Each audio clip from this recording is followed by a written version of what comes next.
नमस्कार, स्वागत है आपका खबर एचपी में। तो आइए जानते हैं हिमाचल के हर छोटे बड़े शहर से जुड़े 30 फटाफट बड़ी खबरों को। इससे पहले यदि आप वीडियो को लाइक नहीं किए हैं तो लाइक कर दीजिए और चैनल में नए तो चैनल को सब्सक्राइब कर लीजिए। और आप वीडियो को कहां से देख रहे हैं कमेंट बॉक्स में हमें जरूर बताइए। जॉब ट्रेनिंग नहीं, एलडीआर कोटे से चतुर्श्रेणी कर्मचारियों की होगी नियमित भर्ती। हिमाचल प्रदेश में लिमिटेड डायरेक्ट रिक्रूटमेंट यानी कि एलडीआर कोटे के तहत होने वाली भर्तियां जॉब ट्रेनिंग स्कीम के दायरे में नहीं आएंगी। इस प्रक्रिया के तहत चतुर्श्रेणी कर्मियों की नियमित भर्ती होंगी। में जेओआईटी और क्लर्कों की एलडीआर कोटे के तहत भर्तियों में लेकर कार्मिक विभाग ने स्थिति स्पष्ट कर दी। सेवारत चतुर्श्रेणी कर्मियों को जेओआईटी क्लर्क भर्ती में 20% एलडीआर कोटा मिलेगा। भर्ती निदेशालय के माध्यम से ही एलडीआर कोटे में जेओआईटी और क्लर्कों के पद भरे जाएंगे। शनिवार को कार्मिक विभाग ने सभी विभागों, निगमों, बोर्डों में सामूहिक और समान तरीके से भर्ती करने के लिए फैसला लेते हुए पत्र जारी किया है। हिमाचल प्रदेश राज्य चयन आयोग भर्ती आवेदन में गलती पड़ेगी महंगी, करेक्शन के लिए 100 रुपये शुल्क। हिमाचल प्रदेश राज्य चयन आयोग की ओर से निकाली गई बम्पर भर्ती में आवेदन में चूक अभ्यर्थियों को महंगी पड़ेगी। अब आयोग की ओर से आवेदन में त्रुटि सुधार के लिए करेक्शन विंडो का प्रयोग करने के लिए शुल्क तय किया गया। इस विंडो का प्रयोग करने पर अभ्यर्थियों को हर दफा 100 रुपये चुकाने होंगे। बता दें कि आवेदन तिथि के 3 दिनों के बाद 7 दिन के लिए अभ्यर्थियों के लिए करेक्शन विंडो को खोला जाएगा। करेक्शन विंडो का विकल्प पूर्व की भर्तियों में आयोग की ओर से दिया जाता रहा, लेकिन शुल्क पहली दफा लागू किया गया है। हिमाचल के छात्रों के लिए बड़ी खबर, अब 6वीं से 8वीं कक्षा तक पढ़ाए जाएंगे ये खास विषय। हिमाचल प्रदेश स्कूल शिक्षा बोर्ड के अध्यक्ष डॉक्टर राजेश शर्मा द्वारा बोर्ड मुख्यालय धर्मशाला में शैक्षणिक समिति की बैठक आयोजित की गई। बैठक में प्रदेश की शिक्षा व्यवस्था को और अधिक प्रभावी व प्रासंगिक बनाने हेतु कई महत्वपूर्ण निर्णय लिए गए। बैठक में नैतिक शिक्षा का पाठ्य पुस्तकों में आवश्यक संशोधन करने, स्वतंत्रता सेनानियों की योगदान, हिमाचल की लोक संस्कृति, नैतिक मूल्यों व संस्कारों से संबंधित सामग्री को पाठ्यक्रम में शामिल करने पर विस्तृत चर्चा हुई। इसके साथ ही राष्ट्रीय शिक्षा नीति 2020 के अंतर्गत कक्षा 6 से 8 तक वोकेशनल एजुकेशन और कंप्यूटर साइंस विषयों को लागू करने पर भी सहमति बनी। विनय कुमार ने संभाला हिमाचल कांग्रेस अध्यक्ष का पदभार, बोले सरकार और संगठन के बीच करूंगा कड़ी का काम। हिमाचल कांग्रेस के नवनियुक्त अध्यक्ष विनय कुमार ने पार्टी मुख्यालय राजीव भवन शिमला में रविवार को पदभार ग्रहण किया। इस दौरान कांग्रेस कार्यकर्ताओं ने गर्मजोशी के साथ उनका स्वागत किया। पदभार ग्रहण समारोह में मुख्यमंत्री ठाकुर सुखविंदर सिंह सुक्खू, कांग्रेस की प्रदेश से प्रभारी रजनी पाटिल, उप मुख्यमंत्री मुकेश अग्निहोत्री, विधानसभा अध्यक्ष कुलदीप सिंह पठानिया, पूर्व पार्टी अध्यक्ष प्रतिभा सिंह, प्रदेश सह प्रभारी चेतन चौहान, मंत्रिमंडल के सदस्यों, पार्टियों, विधायकों, वरिष्ठ नेताओं के साथ ही प्रदेश भर से कार्यकर्ताओं ने शिरकत की और विनय कुमार को नई जिम्मेदारी के लिए बधाई और शुभकामनाएं दी। 1 दिसंबर से बंद हो जाएंगे श्री आदि हिमानी चामुंडा मंदिर के कपाट, अब सीधे मार्च में होंगे दर्शन। जो लगभग 10,000 फुट की ऊंचाई पर स्थित श्री आदि हिमानी चामुंडा मंदिर के कपाट 1 दिसंबर यानी कि आज को विधिवत रूप से बंद कर दिए जाएंगे। आमतौर पर 15 नवंबर को मंदिर के कपाट बंद करने की परंपरा रही है। मौसम के साफ रहने तथा मंदिर के नए भवन का निर्माण कार्य जारी रहने के कारण इस बार देरी से मंदिर के कपाट बंद किए जा रहे हैं। अब कपाट आगामी वर्ष मार्च में नवरात्र के अवसर पर खोले जाएंगे। एनएफएसए से 5 लाख से अधिक राशन कार्ड होंगे बाहर, डिपो संचालकों की कमीशन घटेगी। जो सस्ते राशन के डिपो एनएफएसए के तहत पात्रता न होने पर 5,71,000 राशन कार्ड बाहर होंगे। पात्रता न होने वाले उपभोक्ताओं को एनएफएसए से बाहर करने की प्रक्रिया की जा रही है। इस प्रक्रिया पर प्रदेश के डिपो संचालकों ने सरकार व विभाग के इस कदम को सही ठहराया, लेकिन इससे प्रदेश के 5,000 से अधिक डिपो संचालकों की कमीशन घट जाएगी। इस सरकार के 3 साल के मिस गवर्नेंस के खिलाफ होगा प्रदर्शन, राजीव बिंदल। जब भाजपा प्रदेश अध्यक्ष डॉक्टर राजीव बिंदल ने कहा कि आगामी 4 दिसंबर 2025 को धर्मशाला के जोरावर सिंह स्टेडियम में कांग्रेस सरकार के 3 साल के कुशासन, व्यवस्था पतन और झूठे वादों के खिलाफ एक विशाल ऐतिहासिक जन प्रदर्शन किया जाएगा। यह प्रदर्शन प्रदेश की पीड़ित जनता की आवाज बनेगा और इसी दिन से प्रदेश में सरकार परिवर्तन की हुंकार भरी जाएगी। पीएम आवास योजना ग्रामीण के तहत प्रदेश में आपदा पीड़ितों के लिए 8,547 नए घर स्वीकृत। हिमाचल प्रदेश में हाल ही में बारिश से बाढ़, भूस्खलन और बादल फटने जैसी आपदा से प्रभावित परिवारों को राहत देने के लिए केंद्र सरकार ने बड़ा निर्णय लिया। केंद्र सरकार के ग्रामीण विकास मंत्रालय ने हिमाचल प्रदेश में प्राकृतिक आपदाओं से प्रभावित परिवारों के लिए प्रधानमंत्री आवास योजना ग्रामीण के तहत 8,547 अतिरिक्त मकानों के निर्माण को मंजूरी दे दी है। राज्य सरकार के प्रस्ताव पर यह स्वीकृति वर्ष 2025-26 के लिए विशेष परियोजना के रूप में दी गई है। इससे पहले भारत सरकार ने कुछ समय पहले सितंबर माह में प्रदेश में प्रधानमंत्री आवास योजना ग्रामीण के तहत 1633 नए घरों के निर्माण की मंजूरी दी थी। प्रधानमंत्री आवास योजना ग्रामीण के तहत हिमाचल प्रदेश में अब कुल 10,180 मकानों के निर्माण को मंजूरी दे दी गई है। यह मंजूरी विशेष परियोजना के तहत दी गई है। रसोई गैस सिलेंडर पेंशन स्कीम जीवन प्रमाण पत्र 1 दिसंबर से क्या बदल जाएगा, जानिए। जी हां, 1 दिसंबर यानी कि आज की महीना नहीं बदल रहा है, बल्कि दिसंबर की ठंड हवा के साथ 1 तारीख से कई ऐसे बड़े बदलाव लागू होने जा रहे हैं जिनका असर आपकी जेब, बैंकिंग सिस्टम, घर के बिल, यात्रा और रोजमर्रा के कामों तक में दिखेगा। ये बदलाव सिर्फ कागजों में नहीं, आपके खर्च, आपकी सेविंग्स और आपकी सुविधाओं को सीधे प्रभावित करेंगे। मैं चलिए आज के इस खास कार्यक्रम में हम आपको बताते हैं कि एक दिन बाद क्या क्या बदल रहा है।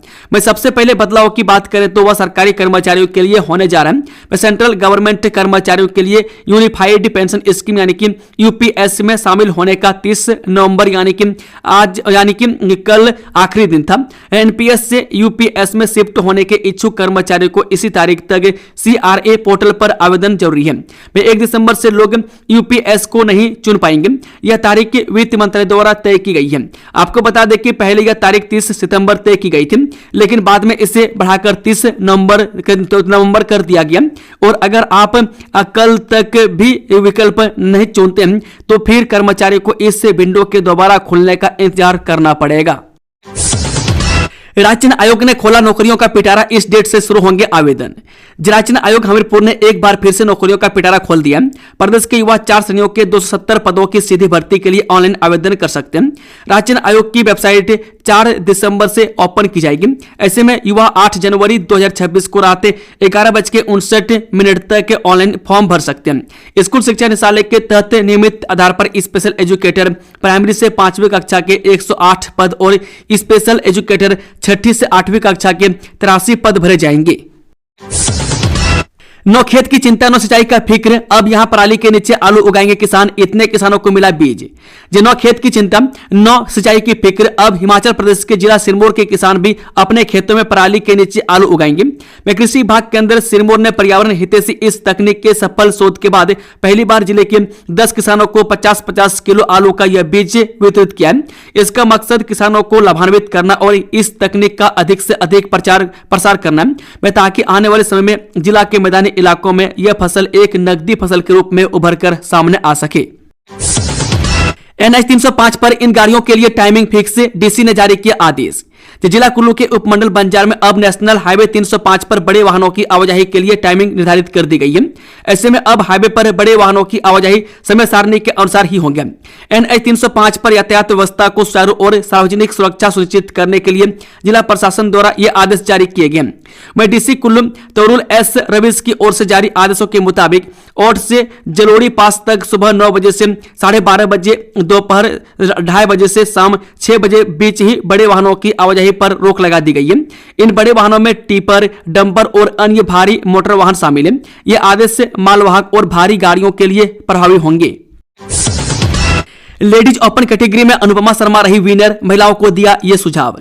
जिला कुल्लू के ढालपुर ग्राउंड में 3 दिवसीय कुल्लू फेस्टिवल ऑफ स्पीड में शनिवार को दूसरे दौर के मुकाबले हुए, जिसमें लेडीज ओपन कैटेगरी में सिरमौर की महिला जो कि पैसे से सरकारी स्कूल में अंग्रेजी की प्रवक्ता इनके girls school Hamirpur Anupama Sharma winner बनी है। उन्होंने अपना ट्रैक 1 मिनट 31 सेकंड में पूरा किया। उन्होंने पहली बार इस प्रतियोगिता में हिस्सा लिया और जीत हासिल करके रिकॉर्ड दर्ज किया। उनका मुकाबला 4x4 गाड़ी के साथ रहा, में जबकि अनुपमा शर्मा ने अपनी फ्रॉन्क्स गाड़ी से अपने प्रतिद्वंदी को कड़ी शिकस्त देते हुए ट्रॉफी अपने नाम की। बिलासपुर में नाबालिग खिलाड़ी ने कोच पर लगाए छेड़छाड़ का आरोप, आरोपी की धुनाई, पोक्सो में केस दर्ज। जब बिलासपुर में क्रिकेट प्रशिक्षण ले रही एक नाबालिग खिलाड़ी ने अपने कोच पर छेड़छाड़ का गंभीर आरोप लगाया। मैं पुलिस ने शिकायत मिलने के बाद पोक्सो एक्ट के तहत कोच के खिलाफ मामला दर्ज कर लिया। मैं खिलाड़ी बिलासपुर में रहकर स्कूल की पढ़ाई और क्रिकेट की कोचिंग ले रही थी। पीड़िता मंडी जिले की निवासी है। धार्मिक स्थलों में बढ़ते प्रदूषण से हिमालय का संतुलन खतरे में, कचरे पेड़ कटाने बढ़ाई चुनौतियां। हिमाचल प्रदेश के धार्मिक स्थलों पर बढ़ते प्रदूषण से हिमालय की संवेदनशीलता प्रभावित हो रही है। में धार्मिक पर्यटन स्थलों पर बढ़ते कचरे, पेड़ों की कटाई और अव्यवस्थित निर्माण से स्थलीय पारिस्थितिकी तंत्र प्रभावित हो रहा है। मैं केंद्रीय विश्वविद्यालय धर्मशाला के टूरिज्म एंड ट्रेवल विभाग के PhD शोधार्थी रवीश मृगेंद्र ने इस समस्या पर शोध किया है। रवीश का कहना है कि धार्मिक पर्यटन स्थलों पर बढ़ता प्रदूषण गंभीर पर्यावरणीय संकट का रूप ले रहा है। वर्ष 2024 में हिमाचल प्रदेश में कुल 1,81,24,694 पर्यटक पहुंचे, जिनमें से अधिकांश धार्मिक स्थलों पर गए। हिमाचल में पहली बार मास्टर नेशनल हॉकी चैंपियनशिप, जाने विस्तार से। हिमाचल प्रदेश में पहली बार मास्टर नेशनल हॉकी चैंपियनशिप होने जा रही है। यह जानकारी हॉकी हिमाचल के प्रदेश अध्यक्ष व विधायक रणवीर सिंह निक्का ने धर्मशाला में आयोजित वार्षिक आम बैठक के बाद दी। उन्होंने कहा कि राज्य में हॉकी को नई दिशा देने और बड़े स्तर की प्रतियोगिताएं करवाने के लिए विस्तृत रणनीति तैयार की गई है। ऊना में अवैध खनन पर कार्रवाई में कोताही, 2 बीट पुलिस कांस्टेबल निलंबित। जब ऊना में हाल ही में हुए गोलीकांड के बाद जिला प्रशासन पूरी तरह मुस्तैद है। पुलिस अधीक्षक अमित यादव ने सवा नदी में अवैध खनन गतिविधियों की निगरानी में कोताही बरतने पर 2 बीट पुलिस कांस्टेबलों को निलंबित कर दिया है। जानकारी के अनुसार शनिवार तड़के पुलिस अधीक्षक अमित यादव के नेतृत्व में रामपुर गांव स्थित सवा नदी क्षेत्र में 4 ट्रैक्टर ट्रॉलियां अवैध खनन करते हुए पकड़ी गई। इस दौरान सभी ट्रैक्टर ट्रॉलियों को जब्त कर उनके मालिकों के खिलाफ FIR दर्ज की गई है। उसके साथ ही क्षेत्र में निगरानी के लिए तैनात 2 बीट पुलिस कांस्टेबलों को उनकी लापरवाही के चलते तत्काल प्रभाव से निलंबित कर दिया गया है। इस सैलानियों के लिए खुशखबरी, बारिश और बर्फबारी को लेकर आ गया अपडेट, फटाफट जाने। हिमाचल प्रदेश में ठंड बढ़ रही है। मैं कई पर्वतीय क्षेत्रों में पारा शून्य से नीचे चला गया। निचले इलाकों में कोहरा पड़ रहा है। शनिवार को प्रदेश के सभी जिलों में रात का तापमान 9 डिग्री से कम रहा। इसी बीच मौसम विभाग ने प्रदेश के निचले क्षेत्र में 2 दिसंबर तक घने कोहरे का येलो अलर्ट जारी किया। मैं 3 दिसंबर तक मौसम साफ रहेगा, लेकिन 4 और 5 को बारिश बर्फबारी के आसार हैं। उधर मैदानी इलाकों में घने कोहरे के चलते कालका से सभी ट्रेनें देरी से शिमला पहुंची। बता दें कि राजधानी शिमला समेत पूरे प्रदेश में शनिवार को मौसम साफ रहा। मौसम विज्ञान केंद्र शिमला के अनुसार पश्चिमी विक्षोभ की सक्रियता से उच्च और मध्य पर्वतीय 8 जिलों शिमला, सोलन, सिरमौर, मंडी, कुल्लू, चंबा, किन्नौर और लाहौल स्पीति में मौसम बदलने का पूर्वानुमान है। वह 4 दिसंबर को उच्च पर्वतीय इलाकों और 5 दिसंबर को मध्य और उच्च पहाड़ी क्षेत्रों में हल्की बारिश व बर्फबारी की संभावना है। इस दौरान तापमान और गिरने के आसार हैं। उधर 30 नवंबर से 2 दिसंबर तक भाखड़ा डैम के जलाशय क्षेत्र और बला घाटी के कुछ हिस्सों में सुबह एवं रात के समय घना कोहरा छाए रहने का भी येलो अलर्ट जारी किया है। हिमाचल के डिप्टी सीएम फ्लाइट में देरी की पोस्ट पर हुए ट्रोल, यूजर्स बोले जनता भी आपकी बसों के लिए इसी तरह परेशान। जब उप मुख्यमंत्री मुकेश अग्निहोत्री दिल्ली से चंडीगढ़ जाने वाली फ्लाइट में देरी होने पर नाराज हुए और सोशल मीडिया पर पोस्ट किया, जिसके बाद उन्हें ट्रोल किया गया। कांग्रेस से प्रभारी रजनी पाटिल और विधायक आशीष बुटेल भी उसी फ्लाइट में थे। यूजर्स ने उनकी पोस्ट पर कई तरह की टिप्पणियां की और हिमाचल की परिवहन व्यवस्था पर सवाल उठाए। फ्लाइट पायलट की अनुपलब्धता के कारण देर से रवाना हुई। फोरलेन निर्माण के कारण वन वे किया ट्रैफिक, गगल से वाया लंज होकर पठानकोट जाएंगी बसें, रोजाना 3 घंटे होगी दिक्कत। जब कांगड़ा में फोरलेन निर्माण के चलते यातायात बदल गया। मैं सनोरा चौक से लंच होकर बसें जाएंगी, जिससे यात्रियों को ज्यादा दूरी तय करनी होगी। निर्माण कार्य तेजी से चल रहा है, जिसके कारण यह बदलाव किया गया। यात्रियों को अब अतिरिक्त समय और दूरी का सामना करना पड़ेगा। पठानकोट मंडी फोरलेन के शाहपुर व द्रमन पर चल रहे निर्माण व पुल के कार्य के कारण प्रशासन ने यातायात वन वे किया। इस कारण लोगों को परेशानी का सामना करना पड़ रहा है। अब आगामी 10 दिन के लिए लंबे रूट की जाने वाली बसों को सनोरा चौक से डाइवर्ट करके सलोल लंज व 32 मील होकर जाना पड़ेगा। नशा तस्करी करते पति पत्नी गिरफ्तार, हरियाणा से लाकर हिमाचल में घोल रहे थे जहर। नशे के खात्मे के लिए गठित जिला पुलिस की डिटेक्शन सेल की टीम ने एक दंपति को स्कैम सहित गिरफ्तार किया।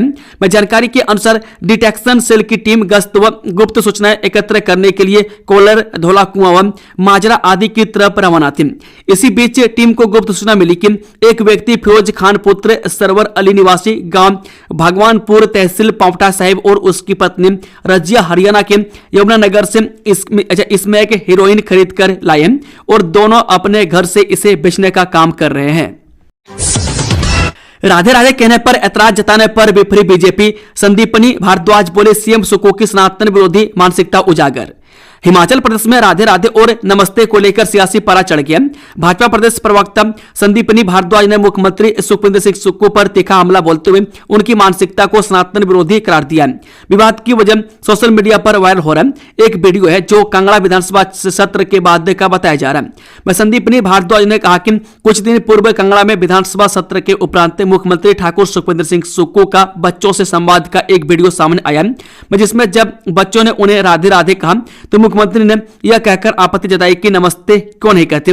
यह टिप्पणी केवल एक शब्द पर आपत्ति नहीं बल्कि मुख्यमंत्री की सनातन विरोधी मानसिकता को स्पष्ट रूप से उजागर करती है। कुल्लू के इन क्षेत्रों में चोरों का आतंक, हर रोज घरों के ताले तोड़े जाने से लोगों में दहशत। जब कुल्लू जिले के पतली कुहल, कटराई और दुआड़ा क्षेत्र में चोरों का आतंक थमने का नाम नहीं ले रहा है। क्षेत्र में लगभग हर रोज घरों के ताले तोड़े जाने की वारदातों से स्थानीय निवासियों में भारी दहशत है। चोर सुनियोजित तरीके से उन घरों को निशाना बना रहे हैं जो लंबे समय से खाली है या जिनके मालिक नौकरी या अन्य कारणों से परिवार सहित बाहर रह रहे हैं। मुख्यमंत्री शिक्षा में भेदभाव को किया दूर, सुनील शर्मा बिट्टू। मुख्यमंत्री के राजनीतिक सलाहकार सुनील शर्मा बिट्टू ने राजकीय वरिष्ठ माध्यमिक पाठशाला लंबलू के वार्षिक पारितोषिक के वितरण समारोह में मुख्य अतिथि के रूप में भाग लेकर मेधावी विद्यार्थियों को पुरस्कार वितरित किए। इस अवसर पर सभी विद्यार्थियों, शिक्षकों और अभिभावकों को बधाई देते हुए सुनील शर्मा बिट्टू ने कहा कि मुख्यमंत्री ठाकुर सुखविंदर सुक्खू ने मुख्यमंत्री सुख आश्रय योजना, डॉक्टर YS परमार शिक्षा ऋण योजना, राजीव गांधी डे बोर्डिंग स्कूलों का निर्माण और सरकारी स्कूलों को CBSE का दर्जा देने जैसी महत्वाकांक्षी योजनाएं आरंभ करके बेसहारा, गरीब एवं सामान्य परिवारों के बच्चों को भी जीवन में आगे बढ़ने के लिए पर्याप्त अवसर मुहैया करवाए हैं। वह पहले ऐसे मुख्यमंत्री हैं जिन्होंने बच्चों की शिक्षा में भेदभाव को समाप्त करने का कार्य किया है। बिजली उपभोक्ताओं के लिए जरूरी खबर, 2 दिसंबर को इन क्षेत्रों में रहेंगी बिजली गुल। जब विद्युत उपमंडल कार्यालय दुलेहड़ के तहत आने वाले विभिन्न गांवों की बिजली 2 दिसंबर को 33 L1 kV उपकेंद्र Gondpur Bulla, Gondpur Dulehar feeder, Gondpur Beetan feeder, Gondpur Pubowal feeder, 11 Gondpur Singa industry number 1, industry number 2 की मरम्मत एवं रखरखाव हेतु विद्युत सप्लाई सुबह 10 से शाम 5 बजे तक आवश्यकता अनुसार बाधित रहेगी। पर्यटकों से गुलजार हुई पहाड़ों की रानी, रिज माल रोड पर दिखी अच्छी चहल पहल। पहाड़ों की रानी शिमला में वीकेंड पर पर्यटकों की अच्छी चहल पहल देखने को मिली। दिन भर खिली धूप के बीच पर्यटकों ने रिज मैदान, माल रोड, लक्कड़ बाजार व जाखू की सैर की। आगामी दिन में पर्यटकों की आमद में और वृद्धि होने की उम्मीद है। इस वीकेंड पर उम्मीद के मुताबिक पर्यटकों की आमद नहीं देखने को मिली। युवाओं के लिए शानदार मौका, 120 पदों पर होगी सीधी भर्ती, इस दिन होगा इंटरव्यू। जिला रोजगार अधिकारी किन्नौर सुरेंद्र सिंह बिष्टी ने बताया कि जिला किन्नौर में SIS India limited RTA Hamirpur द्वारा सुरक्षा गार्ड व पर्यवेक्षक के लिए 120 पद निकाले गए। उन्होंने बताया कि सुरक्षा गार्ड और पर्यवेक्षकों का वेतन 17,500 से 23,000 रुपये प्रतिमाह होगा तथा इन पदों के लिए शैक्षणिक योग्यता 10वीं पास, आयु वर्ग 19 से 40 वर्ष, अभ्यर्थी की लंबाई 168 सेंटीमीटर से ऊपर तथा वजन 54 किलोग्राम से अधिक होना अनिवार्य है। मंडी में अग्निकांड, मकान में लगी भीषण आग, 2 लाख नगद और गहने जलकर हुए राख। देवभूमि हिमाचल के मंडी जिला अंतर्गत ओट उपमंडल के भमसोई गांव में बीते दिनों एक हृदय विदारक घटना सामने आई है। यहां एक 29 वर्षीय युवक की लाखों की संपत्ति पलक झपकते ही धधकती लपटों की भेंट चढ़ गई। बताया जा रहा है कि बरजू राम के बेटे भोले राम का पैतृक आवासीय मकान, जो कि लकड़ी और टीन की छत से निर्मित था, अचानक आग की चपेट में आ गया। स्थानीय लोगों, जिनमें गुड्डू राम और राजेश कुमार शामिल थे, ने जैसे ही घर से धुएं का गुबार उड़ते देखा, तुरंत आग बुझाने की कोशिश शुरू कर दी। हिमाचल में बदलेगा मौसम का मिजाज, इस दिन हो सकती है बारिश और बर्फबारी। हिमाचल प्रदेश में अब मौसम का रुख बदलने की चेतावनी जारी की गई है, जिससे राज्य के निवासियों की मुश्किलें बढ़ सकती है। वर्तमान में प्रदेश के 23 शहरों में पारा 10 डिग्री सेल्सियस से नीचे बना हुआ है। बीते दिन मंडी में छाए घने कोहरे ने जनजीवन को खास प्रभावित किया। वहीं कुल्लू में दिन भर खिली धूप के कारण दोपहर के समय तापमान में थोड़ी राहत महसूस की गई। राज्य की राजधानी शिमला में शनिवार को न्यूनतम तापमान 7 डिग्री सेल्सियस दर्ज किया गया। हालांकि फिलहाल प्रदेश के कई क्षेत्रों में न्यूनतम तापमान में हल्की बढ़ोतरी देखने को मिल रही है। हिमाचल में ड्रग्स रैकेट का पर्दाफाश, 7 kg 52 ग्राम हेरोइन के साथ पंजाब के 2 व्यक्ति गिरफ्तार। हिमाचल प्रदेश के पर्यटन स्थल कुल्लू में नशे के अवैध कारोबार पर पुलिस ने बड़ी कार्रवाई की है। वहीं कुल्लू सदर थाना की विशेष टीम ने एक गुप्त सूचना के आधार पर एक होटल में अचानक छापा मारा। इस दौरान पुलिस को 7 केजी 52 ग्राम हेरोइन, यानी जिसे स्थानीय भाषा में चिट्टा भी कहा जाता है, बरामद हुई। इस मामले में पुलिस ने पंजाब के लुधियाना से संबंध रखने वाले 2 व्यक्तियों को गिरफ्तार कर लिया। इनकी पहचान रवि कुमार उम्र 40 वर्ष, पुत्र ज्ञानचंद निवासी लुधियाना और प्रीतम सिंह पुत्र सेवा सिंह निवासी लुधियाना के रूप में हुई है। ऊना में शस्त्र लाइसेंसों की समीक्षा प्रक्रिया तेज, कमेटी गठित। जिला ऊना में सार्वजनिक सुरक्षा, शांति एवं कानून व्यवस्थाओं को और बेहतर बनाने के उद्देश्य से जिला प्रशासन ने शस्त्र लाइसेंसी की व्यापक समीक्षा प्रक्रिया को और अधिक गति प्रदान की है। यह पूरी प्रक्रिया प्रदेश उच्च न्यायालय द्वारा पूर्व में शस्त्र लाइसेंसों को लेकर जारी निर्देशों में निर्धारित मानकों के अनुरूप ही संपन्न की जाएगी। एससीएम मेडिकल कॉलेज हमीरपुर के लिए मंजूर किए 9 सुपर स्पेशलिटी विभाग। राजकीय वरिष्ठ माध्यमिक पाठशाला ताल का वार्षिक पारितोषिक वितरण समारोह आयोजित किया गया, जिसमें मुख्यमंत्री के राजनीतिक सलाहकार सुनील शर्मा बिट्टू ने मुख्य अतिथि के रूप में शिरकत की। इस अवसर पर विद्यार्थियों, शिक्षकों और विद्यार्थियों के अभिभावकों को बधाई देते हुए सुनील शर्मा बिट्टू ने कहा कि मुख्यमंत्री ठाकुर सुखविंदर को शिक्षा और स्वास्थ्य सहित सभी क्षेत्रों में ढांचागत सुधार के लिए अभूतपूर्व निर्णय ले रहे हैं। प्रदेश के सामान्य परिवारों के बच्चों को भी सीबीएसई स्तर की शिक्षा उपलब्ध करवाने के लिए मुख्यमंत्री ने प्रथम चरण में 100 स्कूलों को सीबीएसई के अधीन लाने का निर्णय लिया। इससे ग्रामीण परिवेश के सामान्य परिवारों के बच्चों को भी बेहतरीन शिक्षा उपलब्ध होगी। दोस्तों, खबरों का सिलसिला समाप्त होता है। अगर जानकारी पसंद आई तो वीडियो को लाइक, शेयर, चैनल को सब्सक्राइब जरूर कर लें। Thank you, all the best. जय हिंद, जय भारत।